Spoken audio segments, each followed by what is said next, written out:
नमस्कार, मैं हूं अंकित और आप देख रहे हैं टीवी 9 बिहार झारखंड। 2 मार्च को प्रधानमंत्री नरेंद्र मोदी का बेगूसराय और उसके बाद फिर औरंगाबाद में रैली हुई। इन दोनों जगह में जो रैली हुई इसमें न तो उपेंद्र कुशवाहा दिखे न ही चिराग पासवान दिखे।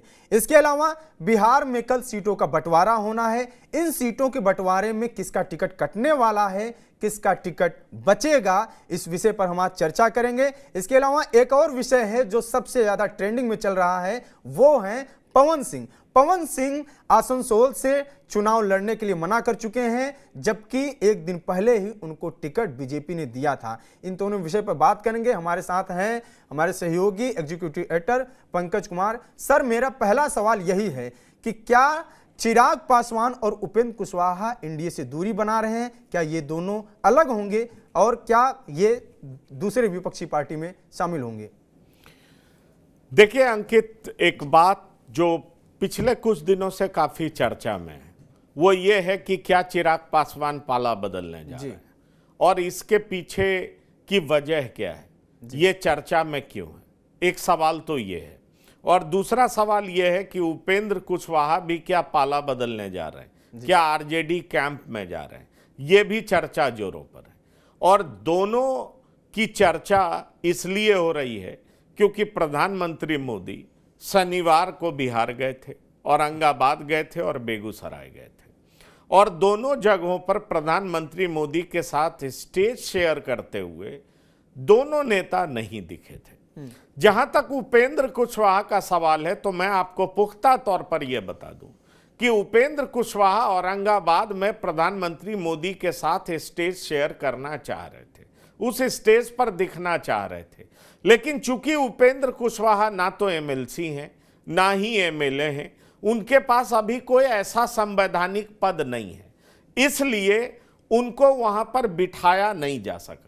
ये बात मैं इसलिए कह रहा हूं क्योंकि बिहार बीजेपी के तरफ से जो नेता इन तमाम चीजों को कोऑर्डिनेट कर रहे थे, लगातार प्राइम मिनिस्टर ऑफिस के संपर्क में थे, उनका यह कहना था कि सुरक्षा के लिहाज से जिन मापक को सामने रखा गया था, मापदंड को, उसमें उपेंद्र कुशवाहा कहीं फिट बैठते नहीं है।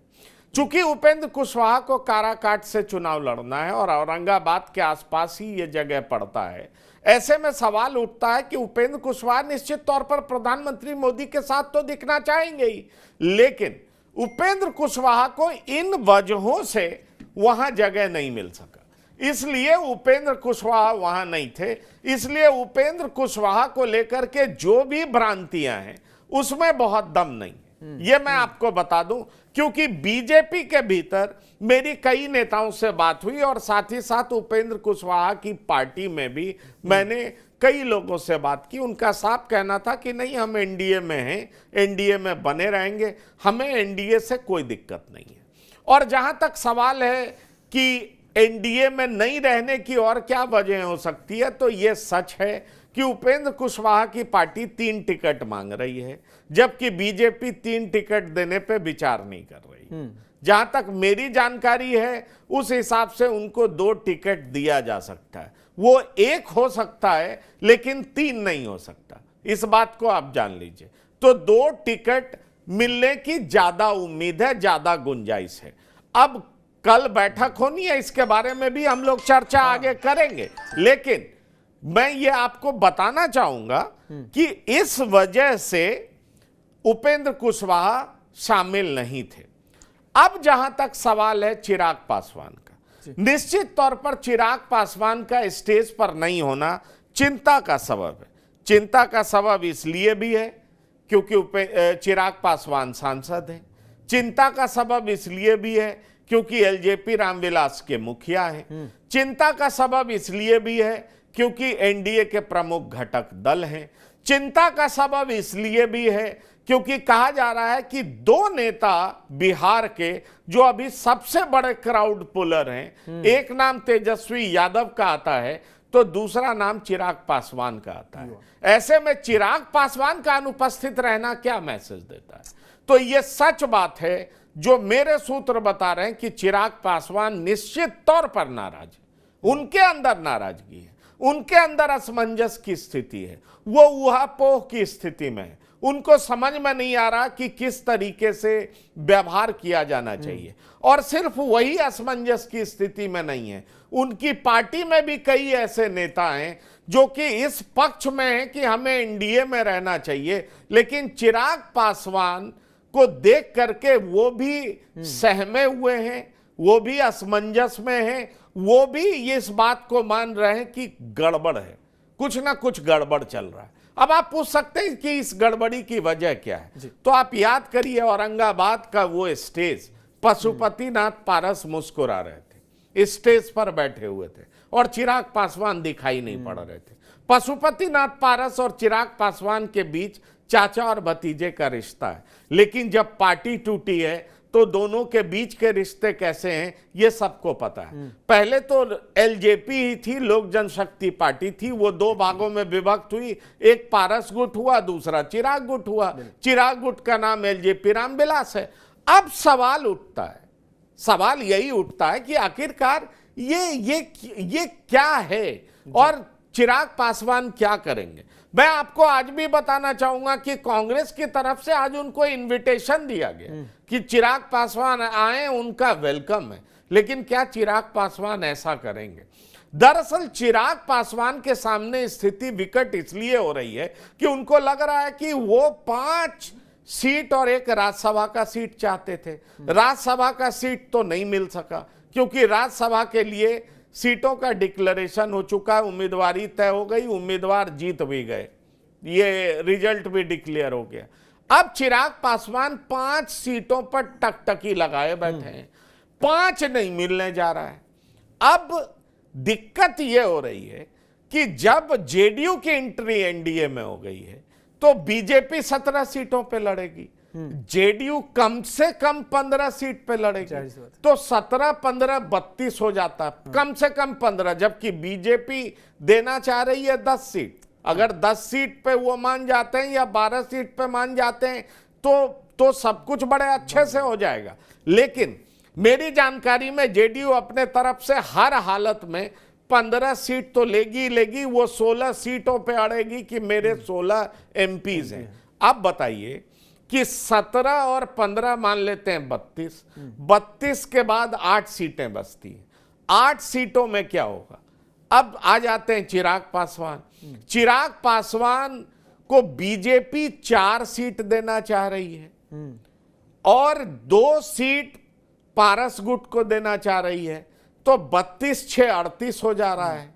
फिर एक उपेंद्र कुशवाहा बचते हैं, उनको 2 सीटें दी जाती हैं तो 38-2 40 हो जा रहा है। फिर जीतन राम मांझी को भी सीट देना है, अगर उनको सीट नहीं देंगे तो एक मंत्रालय एक्स्ट्रा देना पड़ेगा बिहार सरकार में।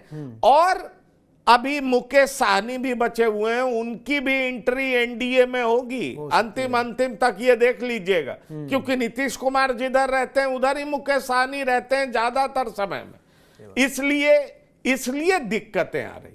कहा यह जा रहा है कि चिराग पासवान ये देख रहे हैं कि 4 सीट भी मिल पाएगा या नहीं मिल पाएगा। अगर 4 से कम कर दिया जाता है तो चिराग पासवान पाला बदल लेंगे। ये मुझे चिराग पासवान गुट के एक बड़े नेता ने ये बात बताई कि अगर 4 से कम सीट मिला तो किसी हालत में चिराग पासवान कंप्रोमाइज नहीं करेंगे।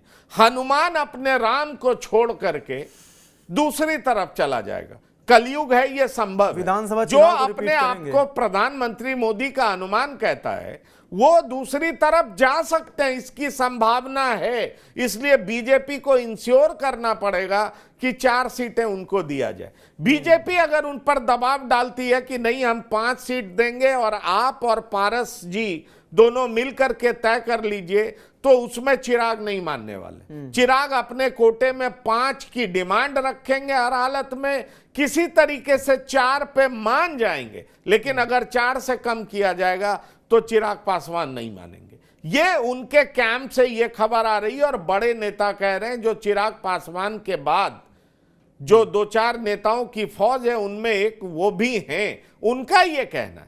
इसलिए मैं आपसे कहना चाह रहा हूं कि चिराग पासवान को लेकर के निश्चित तौर पर डाउट है, और जिस तरीके से पशुपतिनाथ पारस नीतीश कुमार के को पकड़ करके, जब से नीतीश कुमार एनडीए में आए, पशुपतिनाथ पारस काफी ज्यादा एक्टिव हो गए, स्टेज पे दिख रहे हैं, मंत्री के तौर पर बैठे हुए थे, हंस रहे थे, मुस्कुरा रहे थे। चिराग पासवान नेग्लेक्टेड फील कर रहे हैं, और यही नेग्लिजेंस वजह है कि चिराग पासवान नाराज है। ऐसे में सवाल उठता है कि क्या चिराग पासवान पाला बदल लेंगे? तो मैंने आपको बता दिया कि कल मंथन है, बैठक है, मंत्रणा है, सीटों का डिक्लेरेशन जल्दी होगा। अगर 4 से कम सीटें इनको ऑफर की जाती हैं तो चिराग पासवान नहीं मानेंगे। मेरे सूत्र बताते हैं कि ऐसी हालत में चिराग पासवान पाला बदल करके आरजेडी के कैंप में चले आएंगे। लेकिन जहां तक उपेंद्र कुशवाहा का सवाल है तो ऐसा बिल्कुल दिखाई नहीं पड़ता है। बिल्कुल, सीटों का बंटवारा, और इसी पे ऐड करके एक सवाल ये है हमारा कि बिहार में सीटों को बंटवारा जो कल होना है, आखिर किसको टिकट मिल सकता है इस बार? कौन कौन ऐसे हैं जिनका टिकट कटने की संभावना है? इस पर थोड़ा सा देखिए, एक बात तो बहुत साफ मैं आपको बता दूं, कई नामों की चर्चा होती थी और उन नामों में गिरिराज सिंह का भी नाम आता था। मैं सबसे पहले गिरिराज सिंह का ही नाम ले रहा हूं कि उनका टिकट इस बार कटेगा। 2 बार मंत्री हो चुके हैं, इस बार उनका नाम चल रहा है। पहले भी जब मंत्री पद से हटाने की बात होती थी तो गिरिराज सिंह का नाम आता था। लेकिन आप ये देखिए कि बिहार के प्रथम दौरे में औरंगाबाद के बाद प्रधानमंत्री ने बेगूसराय चुना और गिरिराज सिंह आयोजक थे। आप इस बात को समझ लीजिए। तो गिरिराज सिंह का टिकट तो नहीं कट रहा है। गिरिराज सिंह चुनाव लड़ रहे हैं और गिरिराज सिंह बेगूसराय से ही चुनाव लड़ रहे हैं, इसकी पूरी संभावना है। जिस तरीके से आयोजन में वो शामिल थे, इन्वॉल्व थे, और प्रधानमंत्री की उन पर जो विशेष कृपा है, विशेष लाइकिंग है, उसका कोई जवाब नहीं है। इस बात को आप जान लीजिए। तो ये बात साफ तौर पर इशारा करता है कि गिरिराज सिंह का ना टिकट कट रहा है, बिल्कुल नहीं कट रहा है, और गिरिराज सिंह तो चुनाव बेगूसराय से ही लड़ रहे हैं, ये लगभग तय है। हां, जब जेडीयू नहीं थी एनडीए में और ललन सिंह के खिलाफ उम्मीदवार खोजा जा रहा था, तब 2 नामों की चर्चा थी। उनमें एक गिरिराज सिंह थे और दूसरे एक तेज तर्रार आईपीएस अधिकारी हैं, वो भी चुनावी मैदान में उतरना चाहते हैं। उनका नाम विकास वैभव, जो कि चलाते हैं लेट्स इंस्पायर बिहार। आपने देखा होगा कई बार न्यूज में, सुर्खियों में आपने उनको देखा होगा। तो कहा जा रहा था कि ललन सिंह के खिलाफ कोई ऐसा कद्दावर नेता चाहिए, क्योंकि ललन सिंह को ही माना जा रहा था कि नीतीश कुमार को बीजेपी से दूर ले जाने वाले कोई एक नेता है सबसे पहले, तो वो ललन सिंह है। इसलिए ललन सिंह के खिलाफ कद्दावर नेता खोजा जा रहा था। चूंकि गिरिराज सिंह का घर मुंगेर संसदीय क्षेत्र में पड़ता है, इसलिए उस समय गिरिराज सिंह सबसे ऊपर चल रहे थे। यह बात और है कि गिरिराज सिंह अंदर अंदर ललन सिंह के खिलाफ चुनावी मैदान में उतरने को तैयार नहीं थे, ये मेरे सूत्र बताते हैं। लेकिन अभी की जो वर्तमान स्थिति है, उस स्थिति में गिरिराज सिंह बेगूसराय से चुनाव लड़ रहे हैं, यह बात तय मानी जा रही है। और बेगूसराय में जाकर के प्रधानमंत्री मोदी ने जिस तरीके से तमाम तरह की घोषणाएं की और जिस तरीके से उन्होंने कहा कि वो क्या क्या बिहार को सौगात देने जा रहे हैं, उससे आप समझ सकते हैं कि गिरिराज सिंह का इंपॉर्टेंस क्या है। और इसकी बड़ी वजह भी है। आप इसकी पृष्ठभूमि देखेंगे तो आप तलाशेंगे कि जिस समय प्रधानमंत्री मोदी को नेतृत्व सौंपा जाए, जब वो गुजरात के सीएम होते थे और उनके ऊपर गुजरात दंगा चस्पा हुआ पड़ा था, लोग उनका नाम लेने से सहमते थे देश की राजनीति में। उस समय गिरिराज सिंह गिने चुने नेताओं में से एक थे, जिन्होंने बिहार से बोलना शुरू कर दिया था कि अब बीजेपी का नेतृत्व नरेंद्र मोदी को सौंप देना चाहिए। और उस समय बोलने वाले लोग बहुत कम थे बीजेपी के भीतर भी। आपको याद होगा कि नरेंद्र मोदी बिहार पहुंचे थे और यही नीतीश कुमार ने जो एक भोज देना था, उन्होंने कैंसिल कर दिया कि नरेंद्र मोदी के साथ कैसे भोजन में शामिल होंगे, बिहार में मैसेज गलत जाएगा। और 2014 से पहले भी नीतीश कुमार ने 2013 में बीजेपी से नाता तोड़ लिया था, आपको याद होगा। लेकिन केंद्र मंत्रिमंडल में गिरिराज सिंह रहते हुए, नीतीश कुमार के मंत्रिमंडल में रहते हुए, सुशील मोदी नीतीश कुमार का साथ दे रहे थे, लेकिन गिरिराज सिंह नरेंद्र मोदी का नाम जप रहे थे। तो आप समझ सकते हैं कि इसका इनाम तो मिलेगा या नहीं मिलेगा। राजनीति में इन चीजों को याद रखा जाता है और इसीलिए इनको इनाम मिल रहा है। आप देखिए, लगातार मंत्री हैं और अभी तो मंत्री ग्रामीण विकास मंत्रालय उनके पास है। हाँ। बहुत बहुत बहुत बड़ा मंत्रालय उनके पास है। तो ऐसे में उनके नाम पे इस तरह की बात करना कि उनका टिकट कट रहा है, मुझे लग रहा है ये सरासर गलत है। जो मेरी जानकारी, ये संभव नहीं है। अब आइए, और किन किन का टिकट कट सकता है। चर्चा कई लोगों का है, और बीजेपी की जो लिस्ट जारी हो रही है उसमें कई लोग हैं जिनके नाम नहीं है। उत्तर प्रदेश में वरुण गांधी नहीं है, मेनका गांधी नहीं है, संगप्रिया गौतम नहीं है। आप देख लीजिए, कई सारे ऐसे लोग हैं जिनके नाम ब्रजभूषण सिंह नहीं है, उत्तर प्रदेश में नहीं। तो अब आप समझिए, अगर इन लोगों का नाम नहीं है तो बिहार में और किन किन लोगों का नाम नहीं हो सकता। तो मैंने पहले भी वीडियो में बताया कि सासाराम से छेदी पासवान नहीं होंगे। उनकी चर्चा है कि उनको बदला जाएगा। अब कौन आएगा ये देखने वाली बात होगी। कहा जा रहा है कि बक्सर से अश्विनी चौबे की चर्चा है। हाँ। कि वो भी लंबे समय तक राजनीति में रहे, मंत्री रहे, अब उनका उम्र हो चला है, इसलिए वो उनका टिकट कट सकता है। इस तरह की चर्चा। राजीव प्रताप रूडी की चर्चा है कि उनको टिकट नहीं मिल सकता, उनके नाम की चर्चा है। आप ये देख लीजिए कि क्या उनको टिकट दिया जाएगा नहीं दिया जाएगा, उनकी चर्चा है। आरके सिंह की चर्चा है, जबकि आरके सिंह के बारे में कहा जा रहा था कि आरा से पवन सिंह उतरेंगे, पर पवन सिंह को तो आसनसोल भेज दिया गया। आसनसोल से पवन सिंह ने चुनाव लड़ने से मना कर दिया। तो क्या आरके सिंह बचेंगे या नहीं बचेंगे, पर उनके नाम की भी बहुत चर्चा है कि आरके सिंह का भी टिकट कटेगा।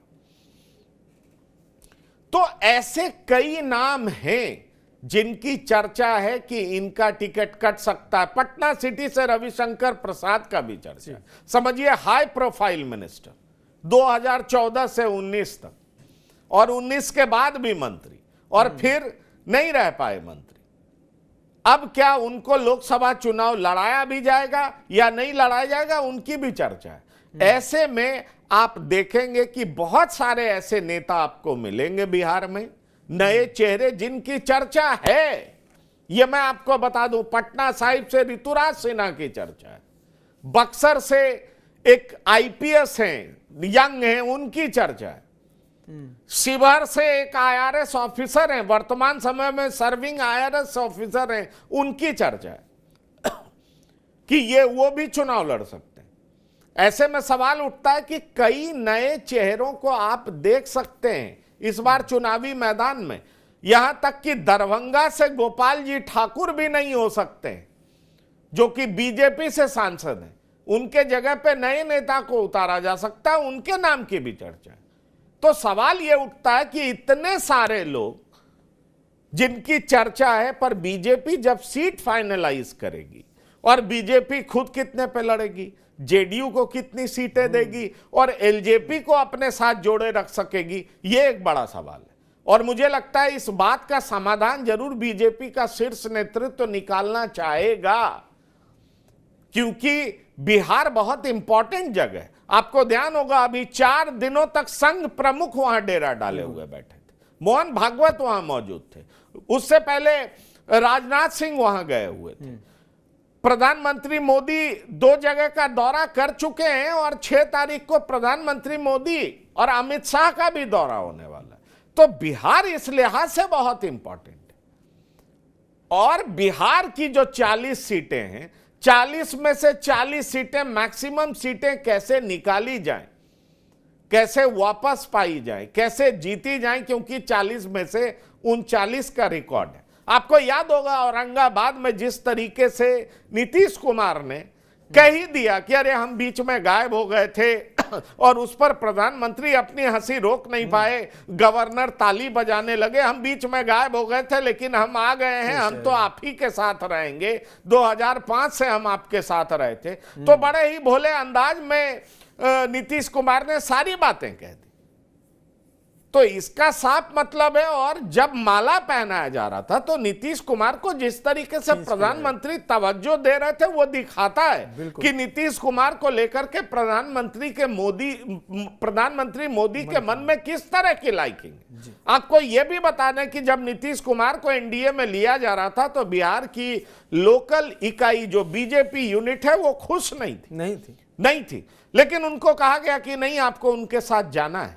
और यह कहा गया कि इंटरनल सर्वेज हैं वो कुछ और कह रहे हैं, हमें जरूरत है नीतीश कुमार की। और दूसरी बात यह भी थी कि इंडिया नैरेटिव को भी तो तोड़ना था, डिमोलिश करना था कि उसका सूत्रधार ही अब हमारे तरफ आ चुका है। तो इसलिए इन तमाम चीजों को आप देखेंगे और इन तमाम चीजों में चिराग पासवान का असहज होना बहुत स्वाभाविक है, क्योंकि चिराग पासवान एक मुहिम जारी रखे हुए थे, बिहार फर्स्ट, बिहारी फर्स्ट। बिहार को पीछे ले जाने में वो हर तरीके से कोस रहे थे नीतीश कुमार को। अब पॉलिटिक्स देखें कि चिराग पासवान का पॉलिटिक्स क्या है, तो चिराग पासवान और पशुपतिनाथ पारस पार्टी के अंदर ही, दोनों एक ही पार्टी से निकले हुए हैं, दो गुट बच चुका है, चाचा भतीजे के बीच में लंबी खाई बनी हुई।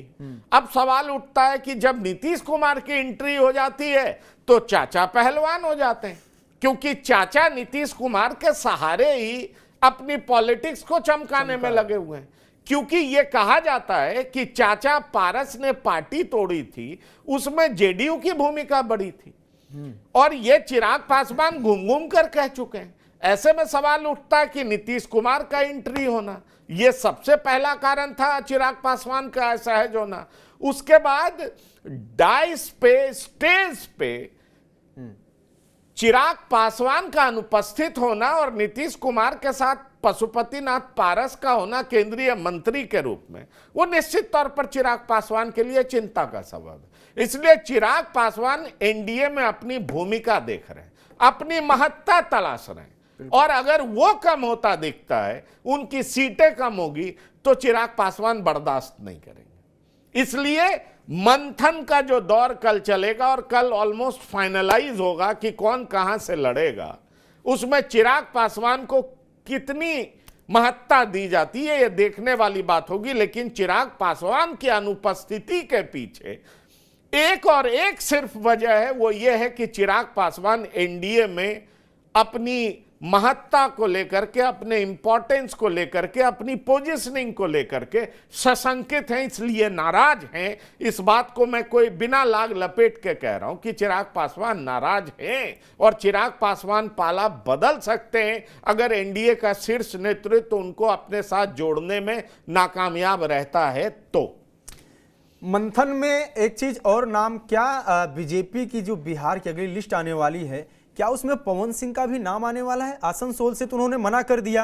अब कई चीजें ये पता चल रही बाद में कि बीजेपी ने खुद, कुछ सूत्र कह रहे हैं कि बीजेपी ने खुद ऐसा कहा कि पवन सिंह वहां से न लड़े। दूसरे दिन उन्होंने, पवन सिंह ने ट्वीट किया, और कुछ लोगों का ये कहना है, जानकारों का, कि पवन सिंह की पूरी इच्छा है कि वो बिहार से चुनाव लड़े। देखिए, पवन सिंह तो आते भोजपुर से हैं जी, पवन सिंह भोजपुरी स्टार है, और पवन सिंह को आसनसोल से लड़ाया जा रहा था शत्रुघ्न सिन्हा, वो दूसरे बिहारी बाबू।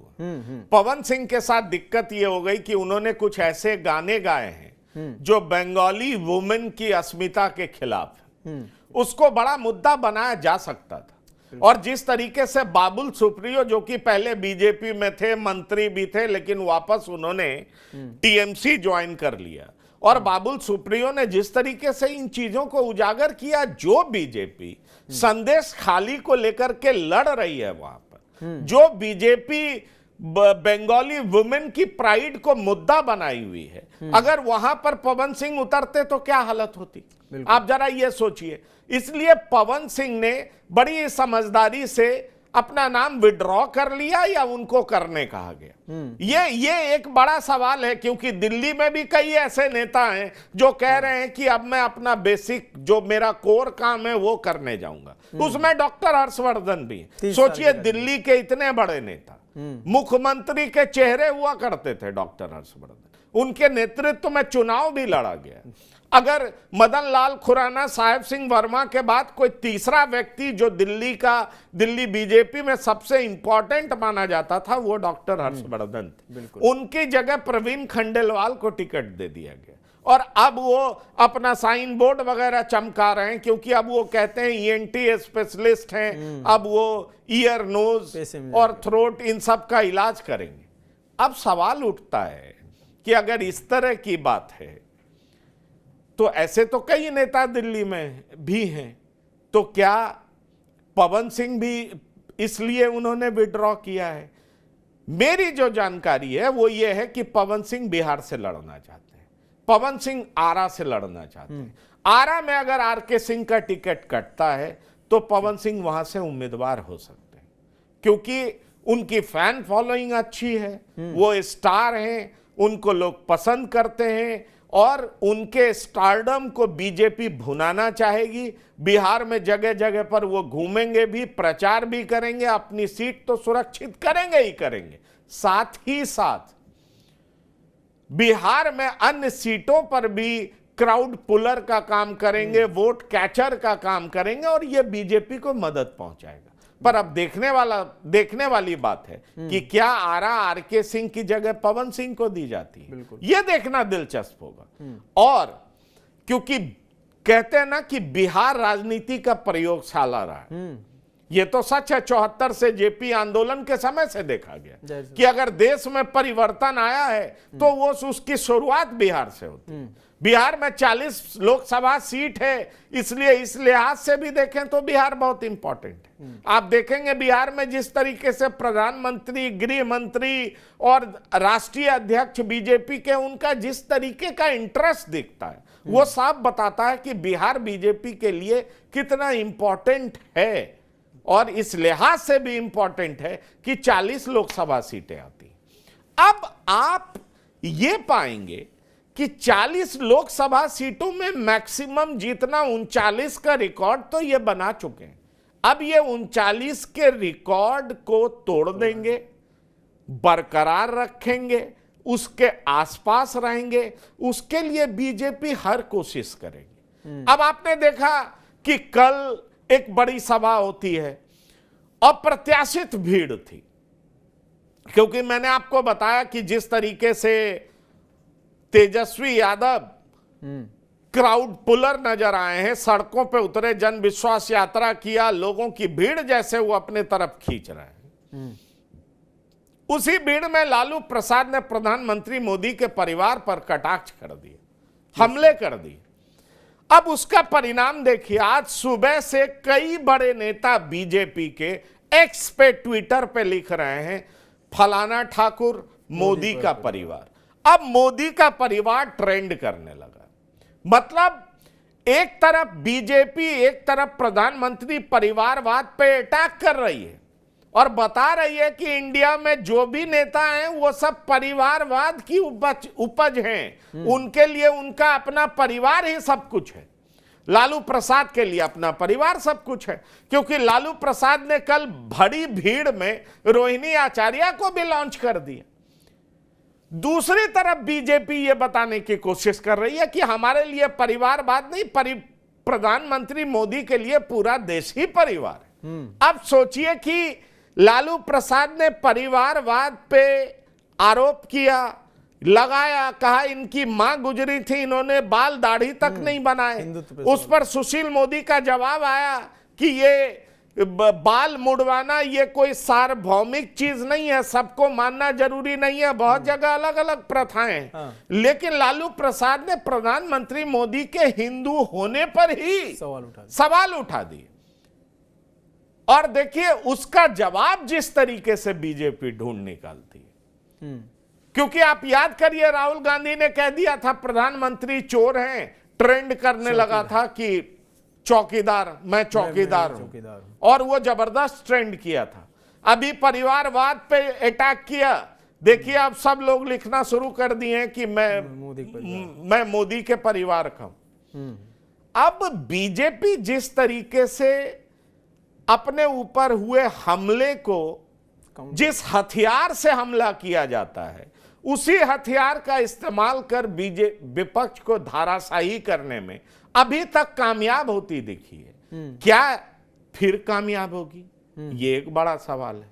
क्योंकि जब जनता के बीच में यह कहा जाएगा कि लालू परिवार से लालू यादव, राबड़ी देवी, मीसा भारती, रोहिणी आचार्य, तेजस्वी यादव, तेज प्रताप यादव, कितने यादव भाई, कहा जाएगा कल की रैली में शामिल हुए थे अखिलेश यादव। एक समय ऐसा था कि उनके परिवार से 35 लोग राजनीति में थे, अलग अलग पदों पर थे, एमपी, एमएलए, राज्यसभा हर जगह पर थे।